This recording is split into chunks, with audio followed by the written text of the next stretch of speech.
Welcome to A Valid Answer with Scott and Marshall, where a pastor and an atheist duke it out.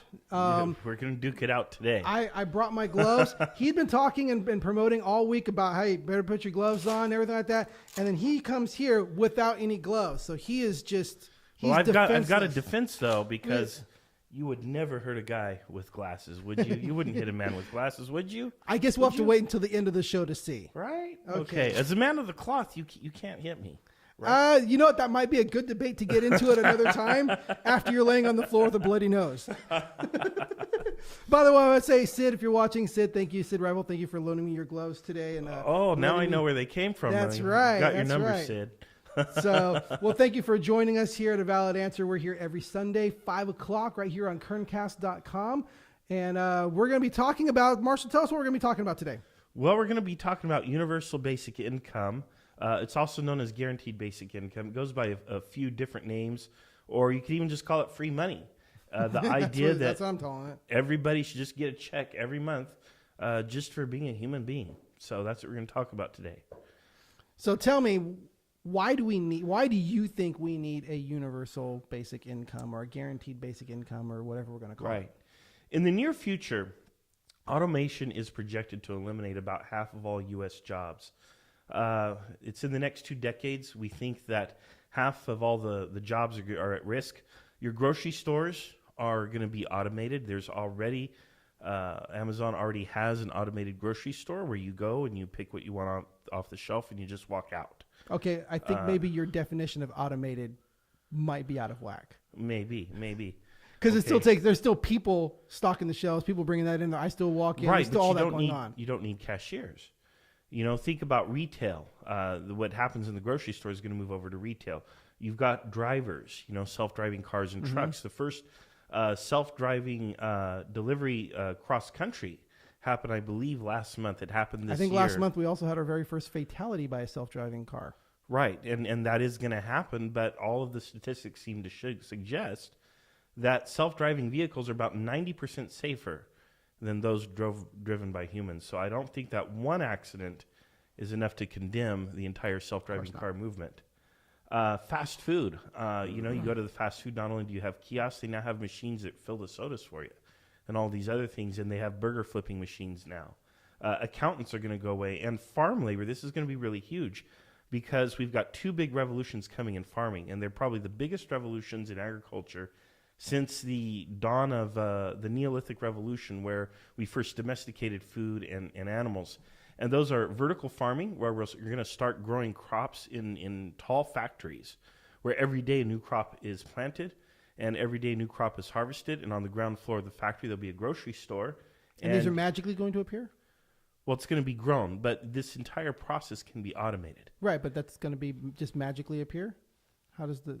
Well, it can be automated, and so once it's working, we're not going to need Who's creating anywhere the automation? near. Who's creating the automation? Is it just going to magically appear? Well, we're not going to need anywhere near the farm labor that we have today. Right, you're going to need a different kind of labor to build whatever. You are going to need a different kind of labor. That's right. You're going to need highly skilled labor, and you're going to need a lot fewer people. And the same thing with synthetic meat. We're no longer going to have these sprawling ranches where we grow cows.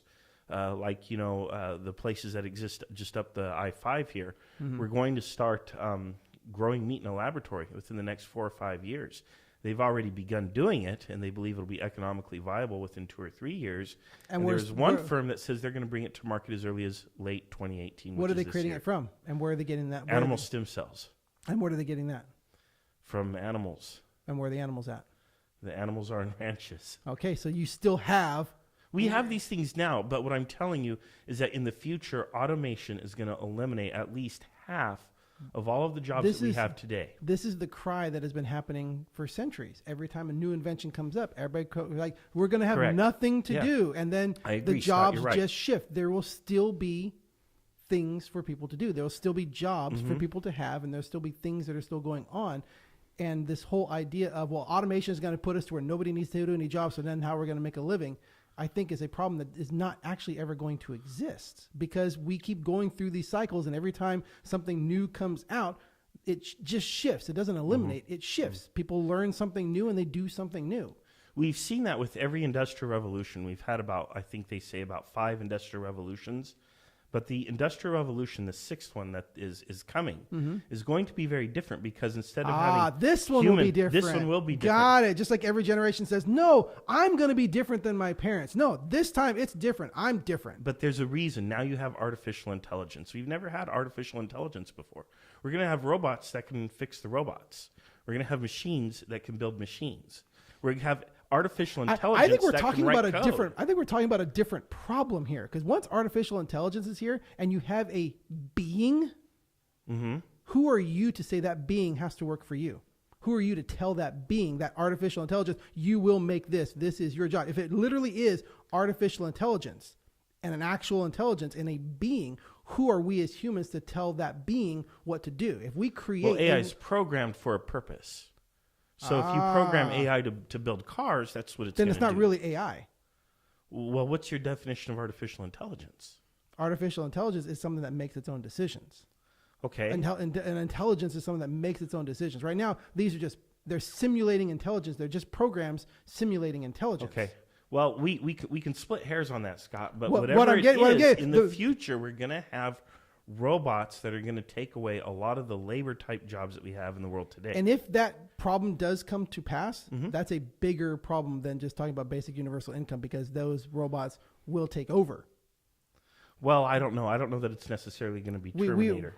We are creating our own demise by creating a being that if ultimately, if we give them artificial intelligence, we create a being that has intelligence and sentience, and it has all of this other power that we've given it over our lives. That's a bigger problem than basic universal income. I think that would be a different show. Yeah. Oh yeah. But I'm just saying, for this show, I don't believe that your problem is actually the problem we need to be tackling. Okay. All right. Well, let's move on.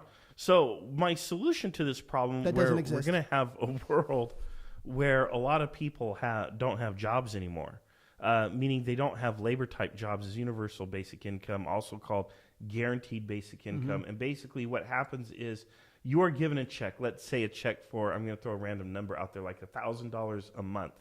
And that money is yours to spend.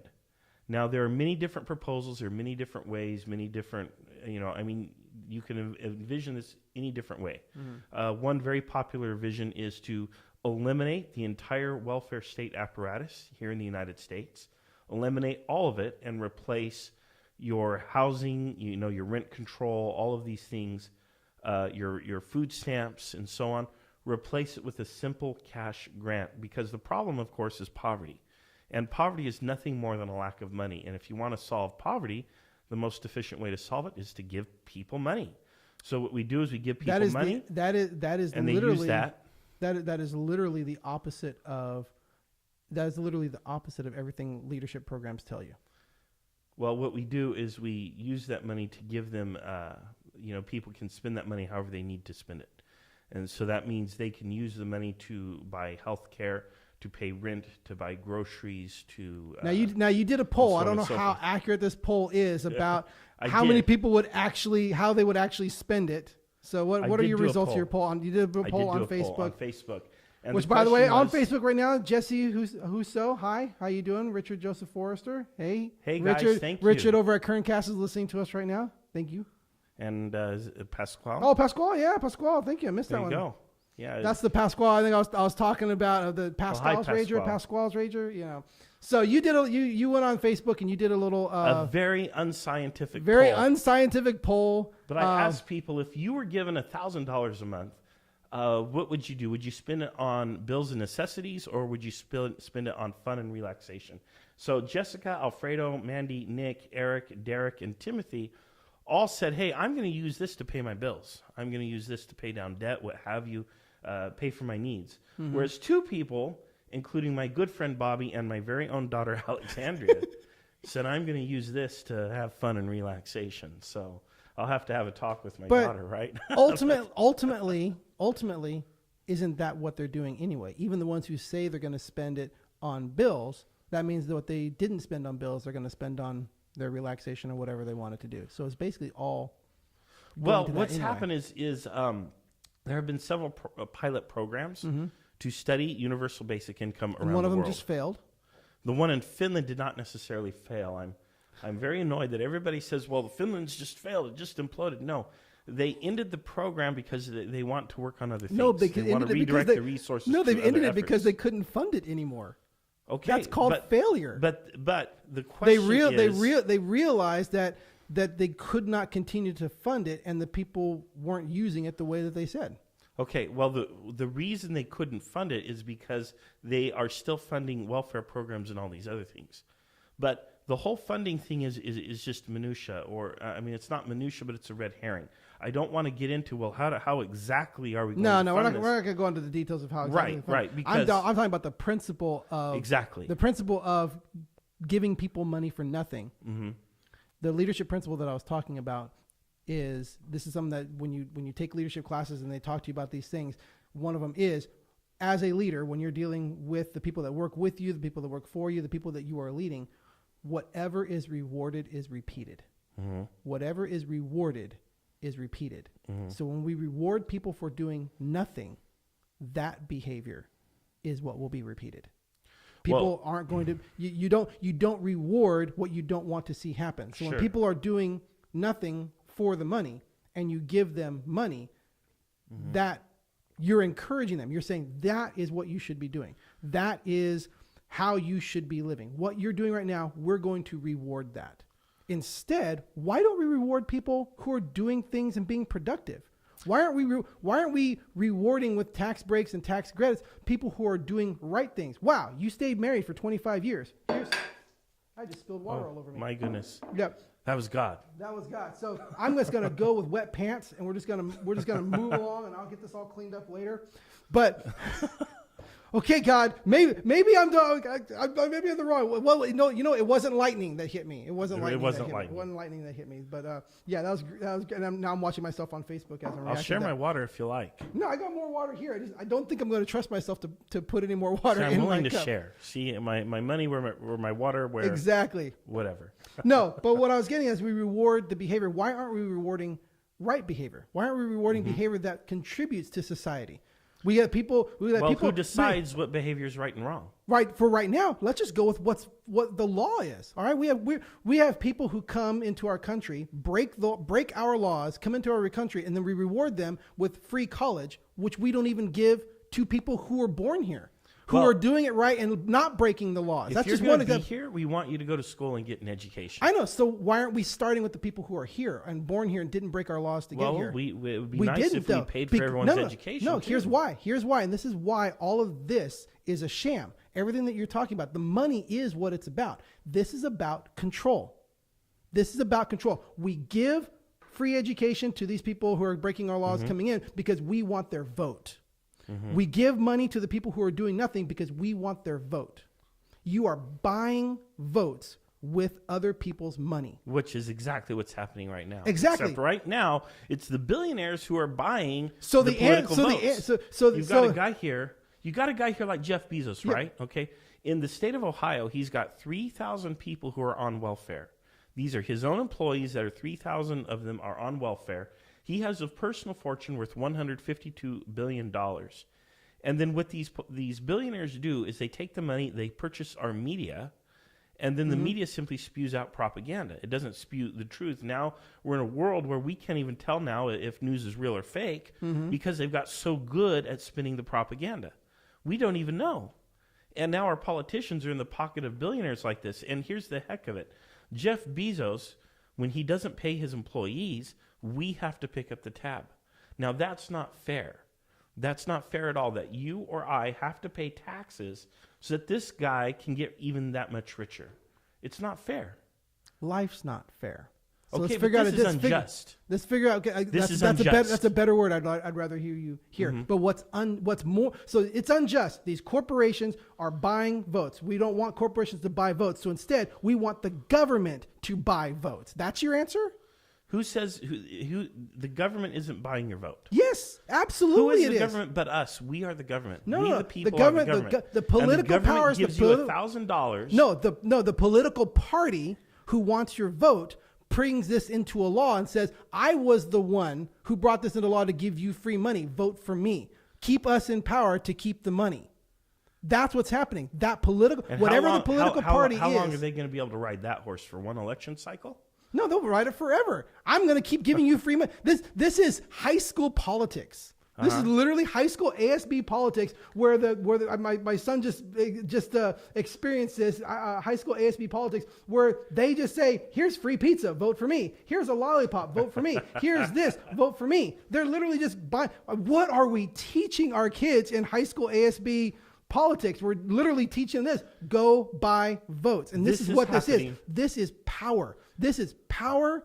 This is political power. This is why I'm so against this. This is nothing but it is the opposite. You're trying to come from the idea we have to be compassionate, we have to be empathetic, and I understand that. That is not the people who are behind this. That is not what they're about. They're about creating a system of gaining political power. I have a little bit left in here. I might just throw it in your face. It's gonna happen, folks.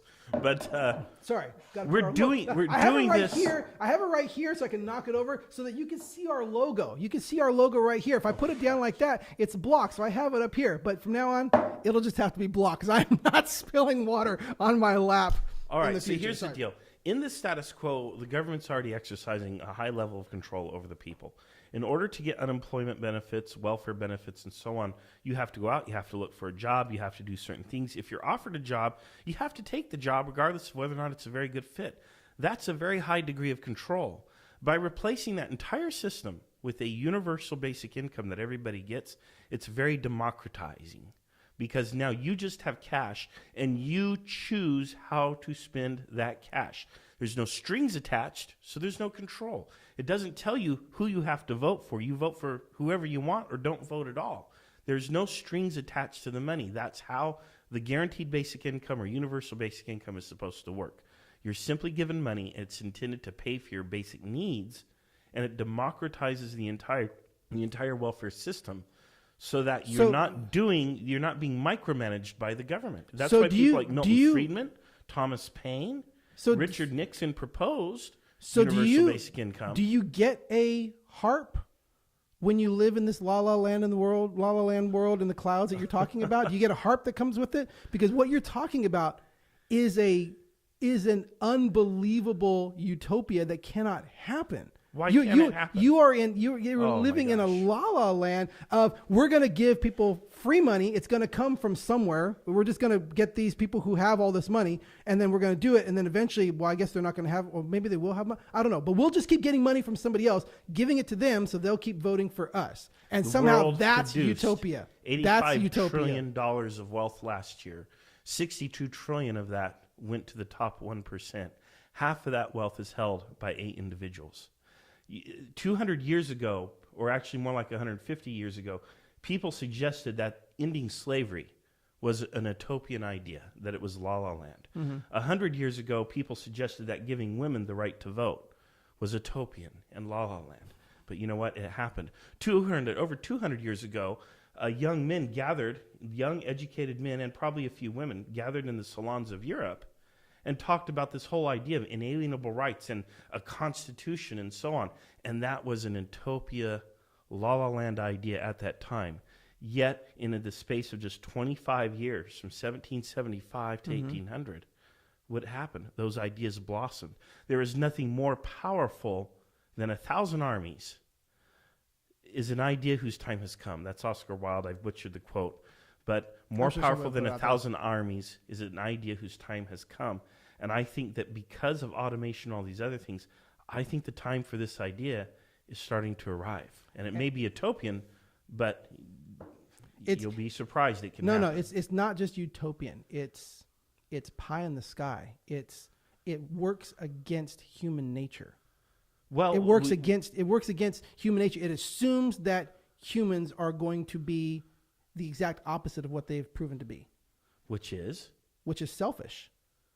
Your utopia thinks that people suddenly we're going to get money and then everything's going to be fine and all that. But it's what your system does, what your system that you're promoting does. You're actually promoting the reduction of empathy. People don't have to have empathy. I have empathy for you. I have empathy for this person over here. I have empathy because, okay, well, I've got this money, I've got this time, I've got this resource, whatever it is, and I have it. I am free to do with it what I will. Here's this person in need. If I empathize for this person and I give and do that because I have it and I have it to give, that is empathy working through me. Whereas when you say, well, we'll have a government system. Oh, there's a government system for that person. I don't have to give. I don't have to help. I just point that person to a government system. I'm no longer empathizing. I'm no longer pouring myself into this person. I'm just saying the government will do that for me. I'm okay with that. That's a very simple and straightforward system. Yeah, but that's reducing empathy. We no longer, not only is it reducing empathy, it's reducing personal responsibility. The more power you hand to a governing force reduces your own personal responsibility. The idea that you're responsible for yourself, the idea that you're responsible for the people around you, when there is a system set up to take care of that, you just abdicate. I don't have to do. I don't have to be whatever it's gonna be. The government's gonna take care of me. I don't need a gun because the police will be here. The government will take care of me. They'll keep me safe. Oh, they can't. Well, there's too many guns out there. Well, let's take away everybody's guns. That way, I can be safe because somebody else is gonna protect me. Somebody else is gonna do it. I'm gonna abdicate my responsibility. I'm gonna abdicate my personal responsibility, my personal empathy for people, and I'm gonna give that to the government to do for me. And that is eliminating personal responsibility, eliminating what should be making us better to each other. You are then giving that to the government to do. Well, how free are you if you don't have money to go take a day off work and get your health checked? How free are you if you don't have money to put food or groceries on the table? How free are you if you can't just fly to Cabo? How free are you really if you can't just fly to Cabo when you want? Well, we're not talking about flights to Cabo. I'm sorry. Where's your limit? Where's your limit? That's a great question. I think that's a valid question, Scott. I think that's an excellent question. And that's a question that should rely on you, not me, not the government. Well, for you to make as much money as to choose a job, to choose a direction, to make right choices in your life, to earn the money that you need to do that, so that you choose to do that instead of somebody saying, well, this is just going to be given to you. You don't have to work for it. I'm going to keep rewarding your bad behavior so you don't have to do nothing. But don't forget, I'm the one who gave it to you. Vote for me. Well, I think what we do is we establish what they do, how they measure inflation. You establish a basket of goods. You say that every individual is entitled to a certain modicum of housing, clothing, food, education, healthcare, transportation. That kind of covers all the bases. Why stop there? Because I don't think flights to Cabo are appropriate. Who are you to say that? Who are you to say that? Who are you to say that about someone else? I don't think poor people want flights to Cabo. But who are you to say that? The point is, who are you to say that? Who are you to draw the line? You're correct. Who are you to draw the line? Opinion, but I have never heard any proponent of guaranteed basic income say that it should also include a flight to Cabo. I've never heard that. And I think most people would agree that's absurd. That's ludicrous. But I think most people could agree with yes, but in the past, we go back a couple hundred years ago. If we went back a couple hundred years ago saying that the government will provide you a house, people would have thought that's absurd too. But yet here we are now. Is that the same argument of saying, that back then there was a limit that was absurd? We live in a time of incredible wealth. And if in the future, let's say 100 or 200 years from now, there is so much wealth and abundance in the world, perhaps thanks to automation, maybe then we do include a flight to Cabo. From what? From the massively increased productivity that automation is bringing online. You've seen the charts. I've showed you this graph before, that human productivity on this planet continues to grow and accelerate while wages and compensation for workers remain stagnant. So what I want to do is give everybody a guaranteed basic income. So let's fix that system. Let's fix that. That's the problem. Instead of giving away free money, what's the problem? So you're gonna establish a minimum wage that rises with automated productivity. How do you do that? What I think is we need to take that sharply increasing productivity, and we need to take a portion of that wealth and redistribute it to the people who are then going to spend it, which will create jobs and stimulate the economy. That is what I think is the most fair and democratic thing to do, rather than trying to micromanage people and say, well, you better vote for me or I'm going to cut your unemployment benefits. Because that's what's happening in the status quo. Vote for me and I will extend unemployment benefits. because your job was lost to automation. I've got a better idea. How about everybody gets a check so that their basic needs are covered, and you don't have to worry about unemployment benefits anymore. Now but you're trying to make an argument that there's a world where political power will not manipulate that.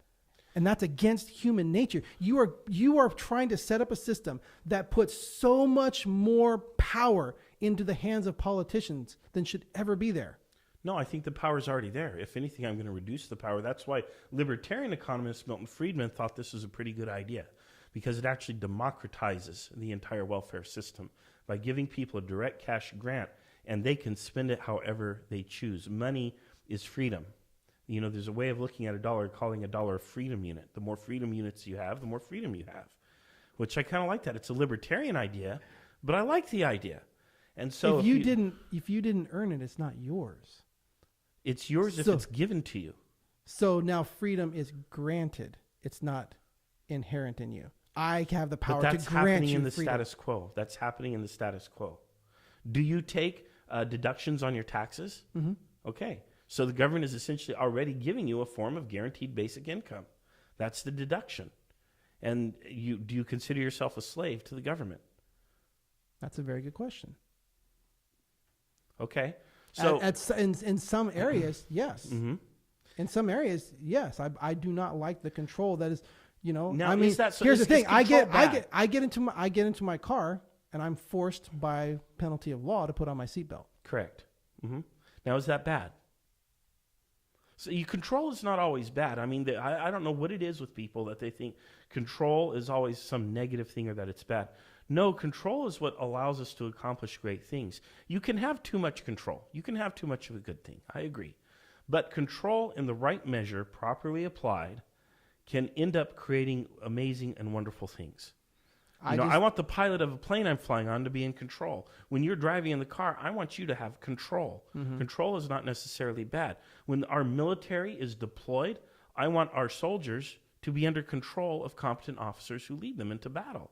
I want a certain amount of control in the world. Control is okay. It's not necessarily all slavery and bad. There's bad control, I agree. But it's not all bad. That's where this is leading. That's the idea of buying political power is just, it's the opposite of what. But that's what's happening right now. Right now, political power has been hoovered up by the billionaires, the very wealthy people. So let's fix that problem. Okay, let's fix it. You know a simple fix for that problem? Yeah, you outlaw that practice, and then you take the money from those people and you redistribute it to the workers. No, redistribution is stealing. Redistribution is theft. I'm talking about simple thing like term limits. Reducing the amount of power that individual politicians have. We can absolutely do those things. I think those are great ideas. No, I think that's the first step, because the less power you give an individual politician, the less power a corporation can buy. But I want to talk to you about this whole stealing thing. What do you think Jeff Bezos, how do you think he made his fortune?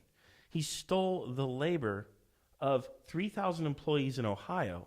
Not only did he steal the labor by not fairly compensating them, he also stole my tax dollars and your tax dollars through benefits given to those workers to pad his bottom line. Money's being a fungible resource. And I don't see these billionaires are committing theft every single day.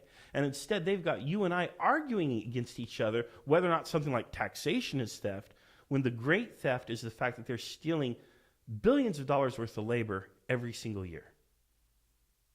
Trillions, in fact. 62 trillion went to 1%. People need to be able to have free choice. And if I give them a grant of $1,000, they can make whatever choice they want. They don't have to live in a certain area. They don't have to take a certain job. They can stay home and be a stay-at-home parent, raise their kids. They can go to school. They can get job training to increase their value to because society. That's what everybody's going to do in this utopia. Nobody's going to just go out and buy drugs and splurge on it. Well, that's a myth, actually, because what they found was in a universal basic income study in Canada, they found that only 1% stopped working, and most of them stopped working so they could be a stay-at-home parent. Other people, their hours on average reduced about 10%. They reduced 10% the hours they worked, mostly to go to school and improve their skill set or to do other things that were meaningful to them. The whole idea that poor people are going to spend all of their money on alcohol and tobacco is nothing less than a stereotype, and it's a myth. And I will post the links to the studies to prove that. So if I'm right about that, would you be more open to a universal basic income as a replacement for the existing high control welfare system that's also very inefficient that we have in the status quo? No, I think there are first steps that we need to take that don't involve giving people free money.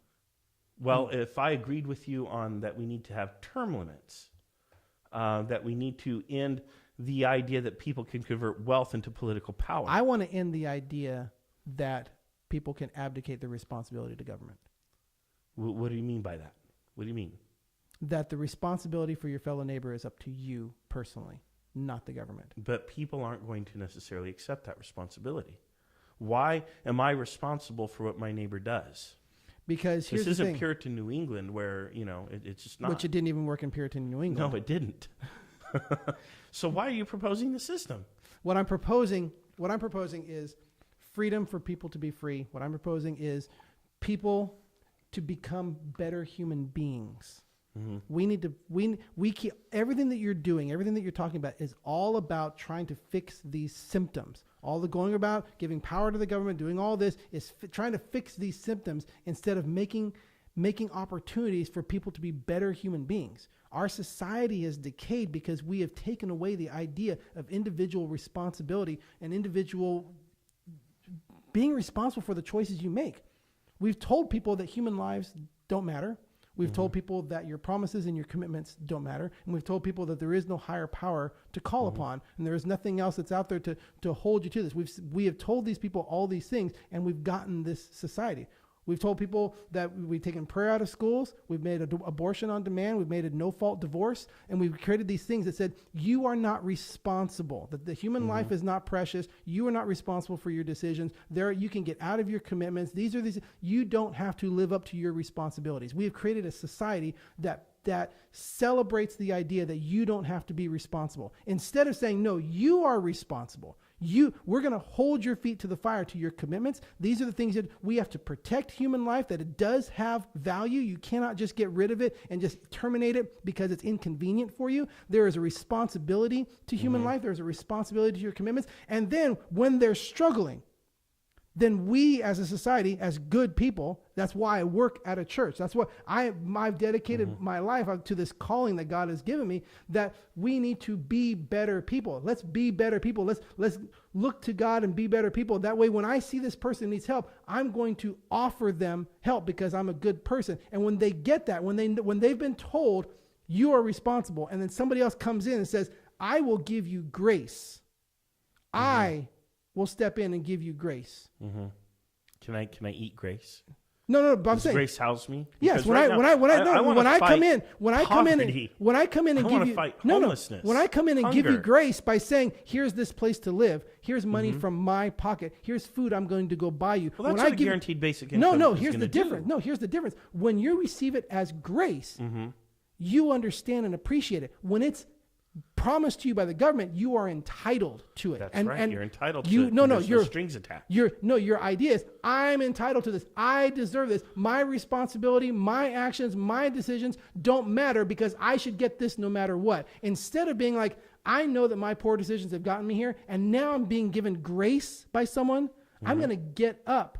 And receiving grace changes you. Receiving an entitlement keeps you going the same direction. But how do we take all of these things? Because these are some very lofty goals and ideas, right? I mean, we've just thrown about a bunch of metaphysical concepts, the idea of grace and so on and so forth. How do you convert that into reality without creating some kind of theocracy or without having to turn to all the churches to become distribution centers of grace or whatever it may be? Why not do the simple thing, which is we're going to take taxes from the top? Yes, because the simplest answer is always the best. The simplest answer, that's always the best, everybody. Simple is best. It's always the easiest thing is always proverb, the right. Simple is best. Yeah, the easiest thing to do is always the best answer. Kung Fu there. Actually, Kung Fu's Chinese, isn't it? It's the Chinese, yeah, Kung Fu's Chinese. Karate is Japanese. Karate is Okinawan. Simple is best, right? Karate chop, Scott. The easy answer is never the right answer. Oh, I don't know about that. That sounds like a cute saying, but I don't know. What's the easiest thing to do? Okay, go do the easy thing, not the right thing. But go do the easy thing. This is the easiest thing to do. Let's just do this. It's the easiest step that we can do. So let's just do the easiest step. How about we stop doing stuff? We got to do something. Somebody has to do something. We have to do something. Everybody stands up. Everybody stands up. We have to do something. No, we have to do the right thing. If you just keep doing something, you're going to keep doing the wrong thing. You got to do the right thing, not the easiest thing. What does this mean? What you're telling? What does all of these things that you're saying mean? At the end of the day, you've got a person who is hungry, who is homeless, who needs medical care, who probably needs education and a job. And I want to empower people to have this by giving them a grant of funds that will make it possible. No. Why don't you give them your money? Why don't you give them your money? Because we do through our taxes. Right now, though, my tax dollars are going to people like Jeff Bezos. They're not going to the people who need it because he's stealing their labor. So let's make government smaller. Tax dollars. Let's make government smaller. I think this is a fantastic way. We agree. We agree. If we eliminate the welfare apparatus, except your solution is making the government bigger. No. Yes, it's giving it the power to take money and give it to people. How many government agencies will we eliminate if we replace it with the guaranteed basic income? A lot. No. Doing the food stamp program. We don't need food stamps. We don't need all of these things. We don't need, free housing programs or anything like that because people are going to receive money that will cover those costs. And I think you peg it to a standard of living. It's not necessarily $1,000. It'll depend on your cost of living, where you live. You have to eliminate. And you'll receive your basket of goods that you require, wherever you live. You have to eliminate the welfare state. You have to eliminate the power of the politicians that can keep staying in power. Tried. What's that? Been tried. It's being tried like in Somalia. It's being tried in all these countries where you have failed states, where it's just people and there's no government to take care of people. And I don't want to live in a country like that. Those are failed states. There are failed nation states in the world. It's happening in places like Syria and Iraq. Less so in Iraq. Iraq's being put back together. But right now, you have failed states on this planet where people have to rely on simply one another. And I don't want to live there. Do you want to live there? I don't want to live there. Justice comes from the barrel of a gun in those places. I want some government. I want some control in my society. And I don't want people to be hungry or without the basics of a decent living. And I believe that once the basics of a decent living come from the government already owns them. Well, these things already come from the government now. The government provides the roads.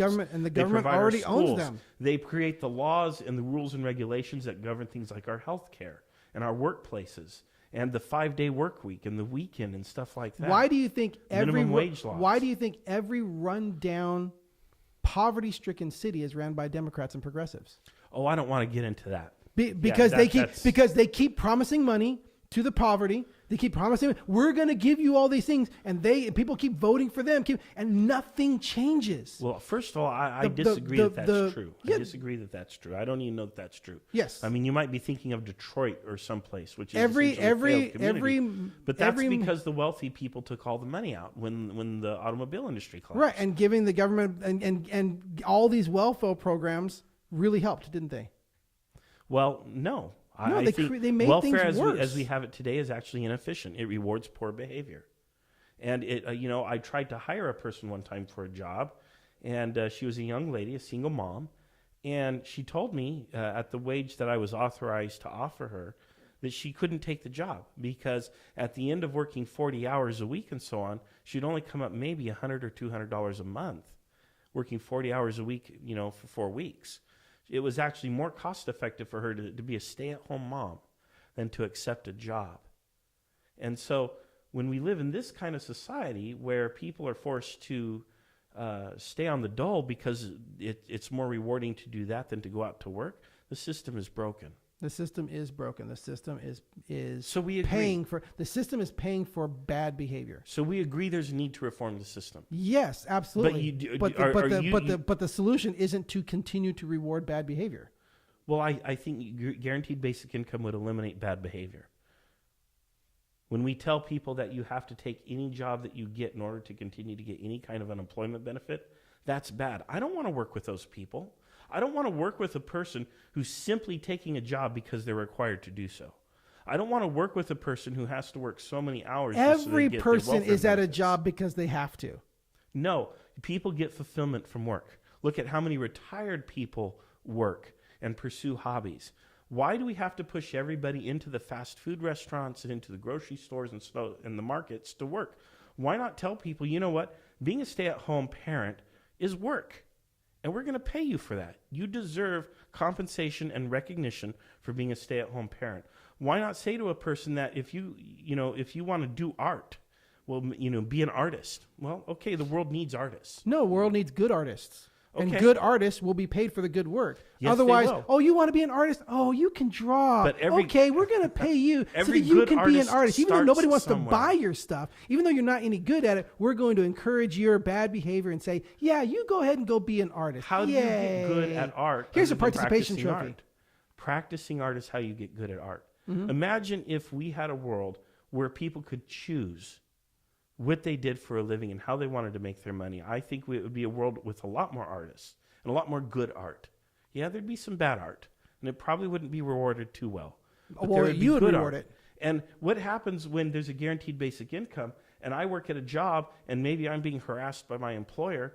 Now I actually am empowered to quit that job and find another job with a more reasonable employer. In the status quo, a lot of people are putting up with things like harassment and illegal behavior because they don't have the power to leave. If they leave, they'll starve. They'll lose their home. They'll lose their car. They won't be able to put food on the table. So they have to put up with bad bosses. And I think a universal basic income will emancipate those individuals. And just put them as slaves to something else.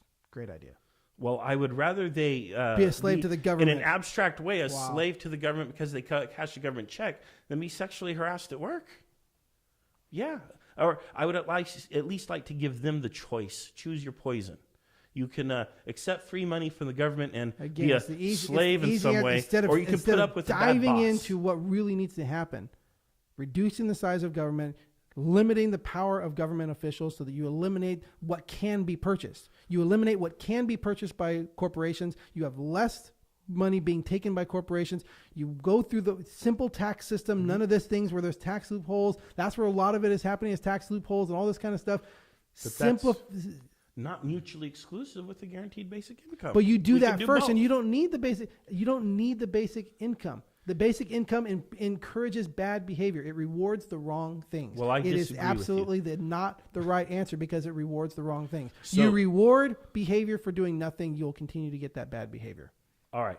So what do you think we agree on? Well, we agree that government needs to be smaller. Mm-hmm. We agree that the current system is broken, mm-hmm. and that needs to be fixed. I believe that the answer lies with you guys. I believe the answer lies with you. If you're a Christian, if you're a believer, and I'm going to take this moment right now. If you're a Christian, you're a believer, and you're not empathizing, if you're not being compassionate, if you're not giving yourself to the people around you, if your church isn't participating in these things, if you're not getting involved in doing it yourself, you're actually part of the problem. If the church would step up and do what it was supposed to do, what God designed it to do, what we're supposed to do, this need does not even exist. Well, people need to be changed from the inside out. I believe that is the ultimate answer. That is the only answer. That anything else is simply building on a broken system. You think you're replacing the system. You think you're changing the system, and you're literally just building on the same broken system, adding little things here, doing that, and saying, oh, look what I did. When really the change has to happen inside the heart. And money doesn't change people inside the heart. You can't pay people to be changed inside the heart. You can't enforce by laws people be changed inside the heart. The heart of the people have to be changed. That happens by God. Well, I agree the solution. With you that you people out there have the power, but I think what the way to do it is to support progressive policies, to demand universal basic income. No, I don't think it's advocation. I think it's a democratization of the welfare system. And I think that's what people need to ask for. And so my petition to you, the viewer, would be to support progressive policies, truly progressive, not just the people on the left, but the people who are truly going to support progressive reforms for the systems that we rely on today to make ends meet. You can't hit me. I have glasses. You're a man of the cloth, Josh. You can't do it. The only thing that's protecting you right now is I don't want to punch through these expensive microphones. Well, I've got glasses. You wouldn't hit a man with glasses, would you? Oh my gosh. Okay. Well, hey, thank you for joining us. This has been A Valid Answer with Scott and Marshall, where we've yet to break into an actual fist fight. We get pretty close, but we appreciate you being here every Sunday, 5 o'clock, kerncast.com. We want to see you there. Next week, what are we talking about? Oh, I put you on the spot, didn't I? Yeah, I don't think we've chose the topic yet, actually. So what I would suggest take a look you for do... take a look for our little promotions coming up. We'll let you know. Well, yeah, and write in if there's something that you'd like for Scott and I to beat each other up over. You please can comment post it in here, the comments right now, and we'll consider that. Or email us at avalidanswer@gmail.com. There you go. And yes, we will release a promotional spot in the next few days to let you know what to expect. What's coming I want to up. thank everybody for watching.